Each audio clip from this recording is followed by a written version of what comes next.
Hello, dear friends, all lovers of freedom all over the world. I greet you according to your time zone. Good morning, good afternoon, and good evening. Long live Mazi Nnamdi Kanu of Biafra land. Long live United States of Biafra. Long live the good people of Biafra. My people, in this video, you will learn a lot. So do not be in a hurry. Tighten your seatbelts and watch this video. Don't forget to comment. Don't forget to share this video and also give us a thumbs up. Thank you and God bless you. Let's go.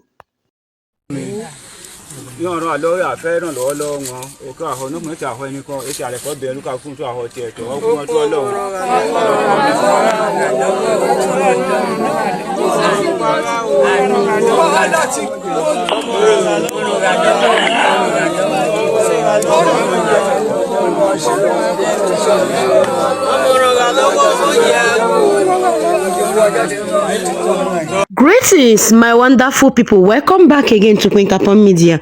So, my wonderful people, I am back again to share with you a few headlines where don't come out today, my people. The little video clip we wanna just watch, my people. 37 worshippers, including children, that was recently kidnapped from a church in Kogi State, my people.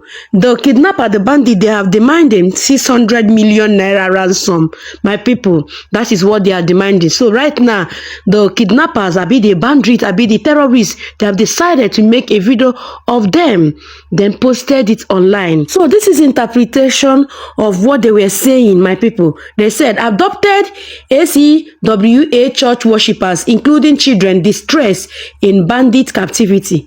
They are distressed right now, my people. They are begging Nigerians to come to their aid, my people. Hey, wahala, 600 million naira ransom. 9 bandits, terrorists, gay mind, they demand. For the 37 of them, my people, see how hopeless they are looking. They don't even know whether they will buy them the next minute. These people are so heartless. So, my wonderful people, I will share with you a few headlines. Then I will go allow and make you watch the video. We're going to explain 1 or 2 things where don't happen or where they go on in the country. A lot they inside this video. I will implore you to sit down and watch this video to the very end. The headline here says Nigeria pilots and crew of Nigeria Air Force C-130 held in Burkina Faso has safely arrived at the Air Force base in Accra, Ghana. Yes, so they have left Burkina Faso right now. They said they did Ghana, Accra to be precise. So in this headline here, Pastor Ezekiel, they tried to let the world know. According to him, he said here, I want the world to know that we are not putting empty coffin in the ground. That was when he visited the family or the burial of the 12 people that was recently died by the bandits, their burial. So that was when he said that he want the world. He opened the coffin and exposed my body to the whole world to see. My people, no be small thing. When I go watch the video for inside here. So this headline here say breaking. President Bola Tinubu declares bandits, violent court and armed group as terrorists. So finally, Fulani terrorists has been declared by Tinubu government as officially terrorists. So they are no more bandits. So right now, according to Tinubu government, this headline, the talk say they have designated them as terrorists. So my people, you will be shocked, my people, with this headline. After Tinubu government declared them or designated them as terrorists, this headline here says death penalty for terrorists, kidnapper will worsen insecurity in Nigeria. Now who talk na Tinubu government? People will say bandit, they have declared them terrorists, and not saying that if they started buying them, if they started buying the bandit, the terrorists, or the kidnapper for Nigeria, he say he go worsen insecurity. Are these people not confused? Are Nigeria government, is Tinubu and his cohort, are they not confused? So the same update, look at it in another platform, my people. With Sahara Reporter, this is how they reported it. They said death penalty for kidnappers, terrorists will worsen insecurity in Nigeria. Tinubu government tells lawmaker. Now hear them. They tell them, say, anything where as they conclude everything, they should bear it in mind that if they started buy them, say, in go worsen insecurity in the country. So if you no one buy them, if you no one give them death penalty, who now deserve the death penalty? She be the same death penalty when I wanted to give Mazi Nnamdi Kanu. on a platter of gold. Una say make he just thank his star. Say una decided to give him life imprisonment. Now death penalty una won't give him because he talked something, he used his mouth to say something. But people where they buy people on daily basis where human life no even mean anything for their eyes. Una say death penalty, they no deserve them. For you to see how corrupt Tinubu and his cohort is, how corrupt this government is. Still talking about the bandits, the kidnappers, and all the evil atrocity. What did they commit, my people? Look at this headline. It says, armed bandit has invaded Ole community in Kaba, Bonu local government area of Kogi State, leaving 2 people by and several others kidnapped on December 19, maybe yesterday, 2025. The assailant reportedly targeted farm parts. Na road where they lead to farm, now they target so that they go to kidnap people where they go to farm, abducting over 10 residents from the nearby Taki community. Panic has spread across the area, forcing many residents to flee for safety. Now here many people will leave that community. They don't run away because the thing don't overpower the community. And people where they cause all this harm, when I say they don't deserve death sentence, which kind of sentence when I won't give them? Na bedroom sentence now I won't give them. I been a salad when I want they keep cook for them every day. Now when one continue they do the negotiation when not an elder don't suggest to una say make una continue, they give them everything where they demand. My people, look at what did happen. Many states in this country again, they are no more safe. Many people have run out of their ancestral home because of fear. Before I go allow una make una watch the video where they inside, my people. Look at what it is our brother, this headline. Our brother took out his time and summarized what did happen right now. Una remember Professor Yusuf, the man that actually came out recently to send warning message to Christopher Musa that he shouldn't forget about like buying bandit. He should not try buying bandit. He should continue and be taking things easy with them. He should continue with negotiation. When I know say Musa don't talk, say there will be from his own regime, say there will be nothing like negotiating with bandits. Say any bandit where they see, may they buy them at sight. So the man don't come out and tell Musa say may you not try anything. No. So this headline when they see for the screen, so now a follow-up update pertaining that, my people.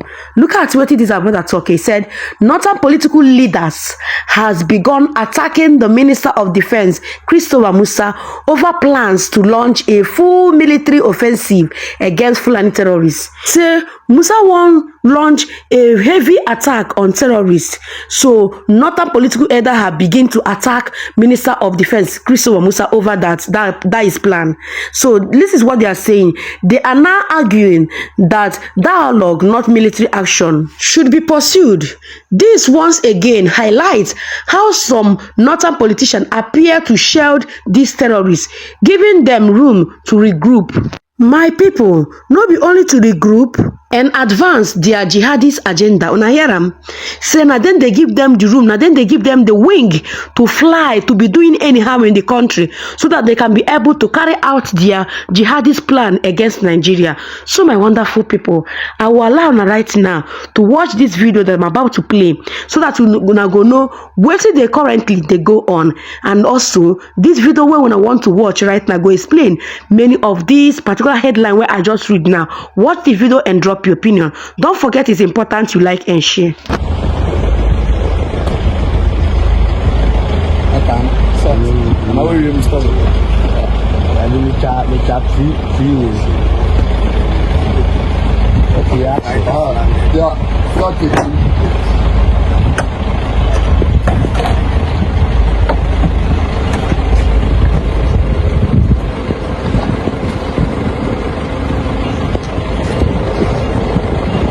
Stand there so that we will adjust properly.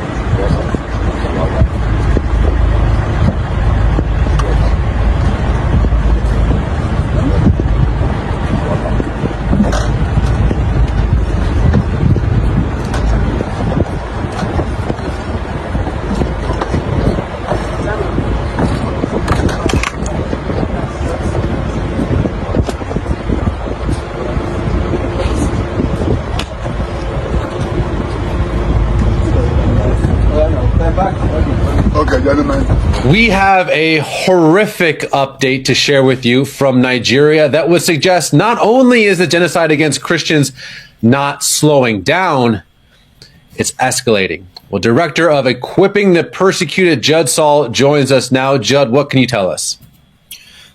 Well, it's just heartbreaking to say this, but our organization obtained intelligence well over a week ago that the Fulani ethnic militia was gathering on the Nasarawa Plateau border, on the Nasarawa-Benue State border, and the Nasarawa-Kaduna border, and they are gathering as we speak. And we have intelligence that they're gathering, and they're planning to do major attacks over Christmas against Christians. And I was in Washington, D.C. last week, and I publicly announced that this was going to happen. And I specifically named the towns and the locations that they're planning to attack, which was Riom in Plateau State, Bokos, and Barkinladi in Plateau, and also Kafachan region in Kaduna and the Agatu region in Benue. I said that publicly. I said that at a press conference. We have intelligence that this is where they're planning to attack. And I notified the Nigerian government. I notified the U.S. government. I said, we have very reliable intelligence that they're planning to attack these areas. And then just 2 days ago, they attacked Barkinladi, killing over 12, leaving several wounded and 3 missing. And we gave them advance warning that this is where they were going to attack, and the Nigerian government did nothing. In fact, President Tinubu himself acknowledged my terror alert and said it was lies. And now there is blood on the hands of the Nigerian government because they were warned. Well, brother, let me ask you this. What else has been happening this week? Because I know that it wasn't just that attack. It wasn't just that attack. So in another area in Plateau, it wasn't listed in one of the communities, 4 children were slaughtered. They were having dinner and just out in an open compound having dinner, and Fulani came in and just killed the 4 children. A pastor was killed, and they kidnapped his wife.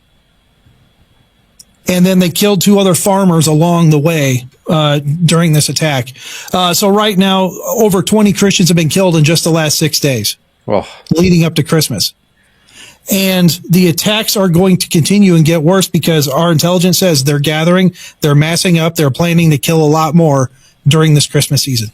Okay, so Judd, we've obviously been highlighting the work of Truth Nigeria and your incredible reporters on the ground. And the thing that we keep hearing most in the comments, aside from prayers, aside from standing with you, doing with whatever we can, why is no one doing anything about this? Why do we keep having these updates with Masara and with Mike and with whoever? Why is no one stopping? Why is no one intervening? Why is nothing being done?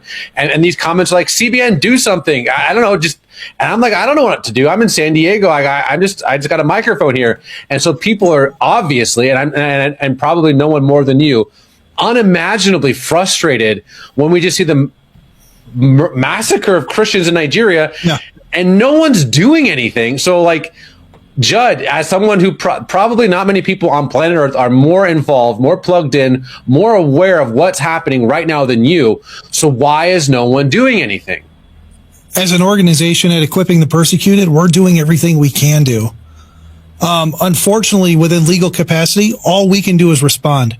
After attacks occur, we're there with aid. We're there helping the victims. With the 12 that got killed, we sent money to help cover the cost of their burials. We're paying for the cost of the wounded and all those wounded medical costs, trying to save their lives. And then there's families that have been affected, so we're trying to help the victims of those attacks. That's what we do on a regular basis, is respond to the attacks and help those who've been persecuted. But what we've been trying to do with Truth Nigeria and as an organization is work with village security teams and putting out these terror alerts and trying to save as many lives possible. I'm saying as an organization, we're doing everything within our power to help persecuted brothers and sisters on the ground. But it's going to take more than what we can do. and that is government intervention. That is for the Nigerian government to stop being complicit in the killings and to start protecting the Christians in their country. Because right now the Nigerian government is totally complicit. And the U.S. government, if Trump is true to his words and says, we're going to go in guns a-blazing and make sure the killing of Christians stops, it may come to that. But intervention needs to happen now. Otherwise, we're going to have more dead bodies over Christmas. But as an organization, we are doing everything we can legally to save lives. And that's at equippingthepersecuted.org if those, want to help and do that. But the thing is those of you watching, you have to get on your phones. You have to call Trump administration. You have to call your congressmen and senators and say, we need action now in Nigeria, because the Nigerian government is not taking this seriously. Well, I applaud everything that you're doing, obviously, Judd. Yeah, I thank God that you and your organization exist. But, Masara just sent me some photos of charred, and that's what I'm going to use, charred corpses of children. And I looked at my phone the other day. I'm like, I gotta, and I have 3 young boys. I gotta, wow. I'm scared to look at my phone. And then these are photos sent across the world. I can't imagine actually being there. So let me ask you this, and this, I'm sure this will get under your skin. What do you say to people that say there is no genocide of Christians happening in Nigeria? If they deny the genocide in Nigeria, they have blood on their hands, because you're being willfully ignorant and you are ignoring the facts. And the facts don't lie. The dead bodies don't lie. The number of dead certainly don't lie. Neither does the number of destroyed churches lie. What you don't see is Muslim communities being completely wiped off the map. You don't see Muslim mosques being destroyed and wiped off the map like you are Christian communities. This is a systemic genocide, and I'll tell you this, there is a very well-funded propaganda machine from the Nigerian government paying a lot of people, even Americans, to hold the narrative that there's no Christian genocide. And if you fall for that nonsense, you are falling for a lie, and you need to go repent of it. Amen. Amen. Well, Joe, let me ask you this. Let's say, by chance, the President of the United States is watching this video right now. What would your message to him be? President Trump, if you are serious about what you said about protecting Christians in Nigeria, now is the time to act and use the resources at your disposal to intervene on behalf of our persecuted brothers and sisters in Nigeria. They need all the help they can get. The Nigerian government is worthless and they are complicit in the attacks. You cannot trust them. Amen. Straight to the point. Well, my brother, I know you're a busy man. I'll give you the floor for anything else that you want to say, just because obviously your voice is so important, so crucial to this horrific genocide. I mean, let's not mince words. So I'll give you the platform. In closing, Judd, is there anything else that you want to say? I would like to encourage all of your listeners to please add the plight of the persecuted brothers and sisters in Nigeria to your prayer lists. Pray for them every day. And pray for our team, the Truth Nigeria guys, and our equipping the persecuted staff that's on the ground.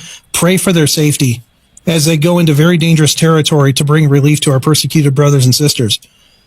And please, please, please take action. Support us, equippingthepersecuted.org, and then call your congressman and senator and say enough is enough. Intervene on behalf of persecuted Christians in Nigeria now. Judge Saul, I appreciate your time. I'm praying for my governor that is fighting Mutfa. The man needs prayers. He cannot do anything. I'm also praying for Tinubu. Tinubu's hands is tight. Why do you say so, sir? It's tight with a Ribado by the side. Ribado. Ribado. The NSA. Let me tell you, Fulani have numbers of blood. Even at my backyard, they have his number.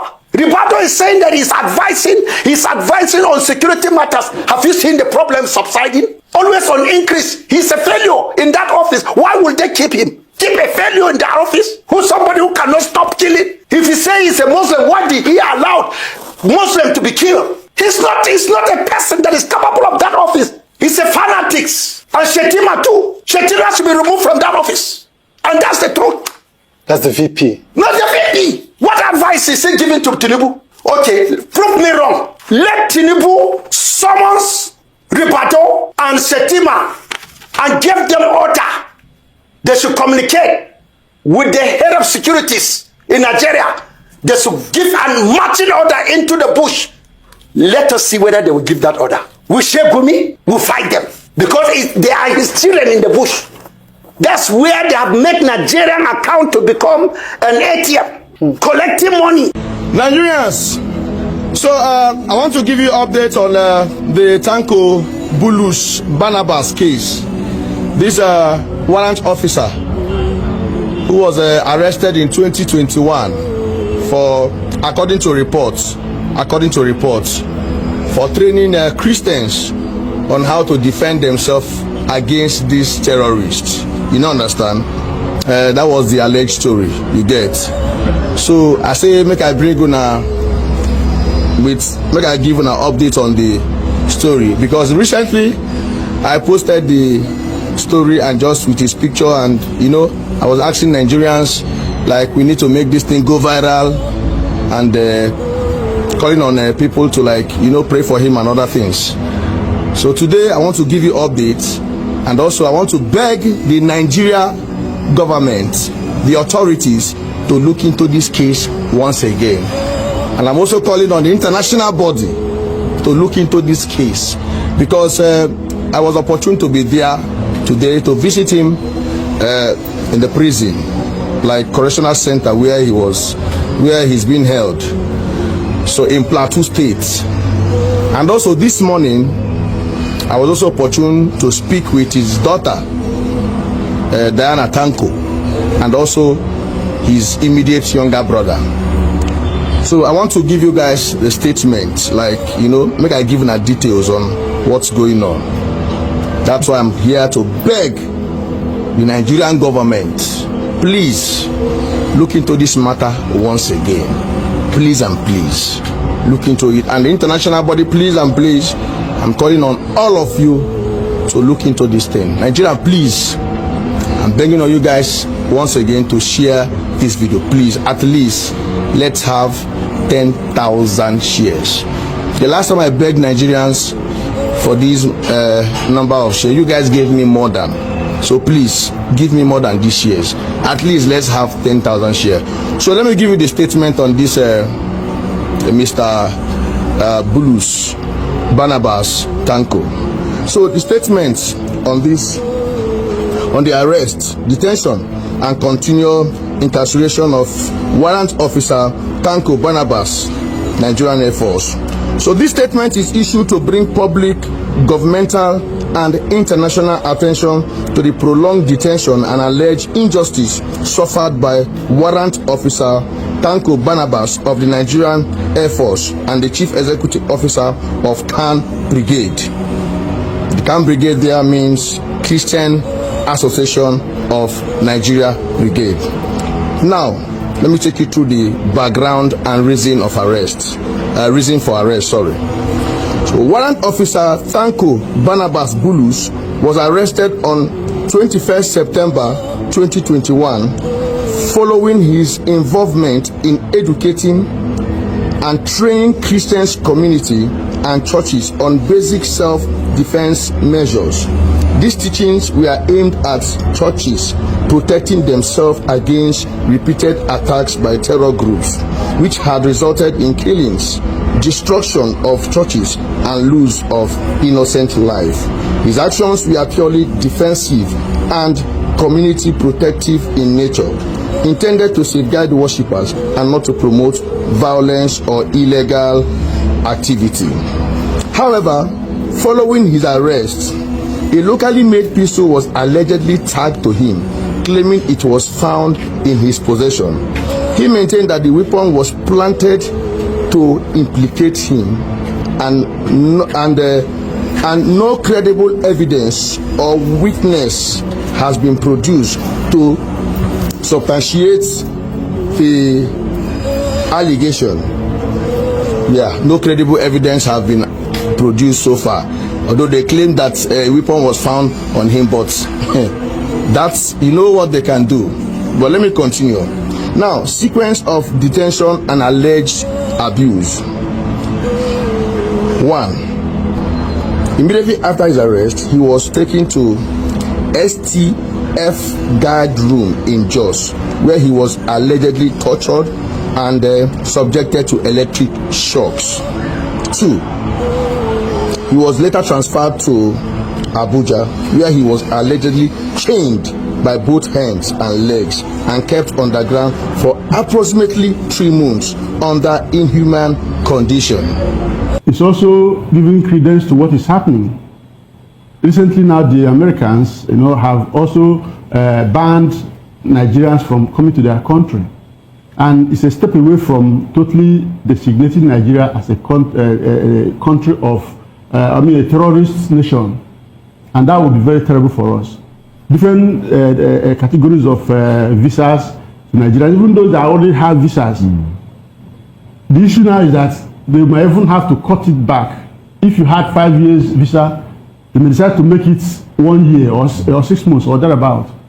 And we are inching closely to being designated as a terrorist nation. Why is this so? Because we still haven't done the right things we ought to do. You see, we have done some surface papering, just try to gloss over issues and make it look as if we are working towards, stopping this menace against the people of Nigeria. But we are actually not. I have said it over and over that until the government release the names of terror sponsors, even just recently now, we had what's happening in Kwara, where the people, the bandits are saying that, or the terrorists are saying that they are being financed by government. The Minister of State for Defense, the governor that is there presently is accusing the man that this man is a full member of this group that terrorizing Nigeria. And this thing has continued. Okay. That man should be let go immediately. Release the names of people who name them, shame them, and then think of prosecuting them. Okay. Then besides that, they also have to officially, stop that policy of de-radicalization and reintegration into the Nigerian army, and then find a way to weed off all the terrorists and bandits that are already in the system. So my wonderful people, I believe when I don't see things for una self, when I don't hear everything that was discussed in all the video when I just watch. I beg my people, drop your opinion in the comment. Do not forget, it's important you like and share this video so that other people will have the opportunity to know 1 or 2 things where they go on in the country. Thank you so much for your continued support here, and I will keep on bringing more latest updates every day for our table. Bye bye.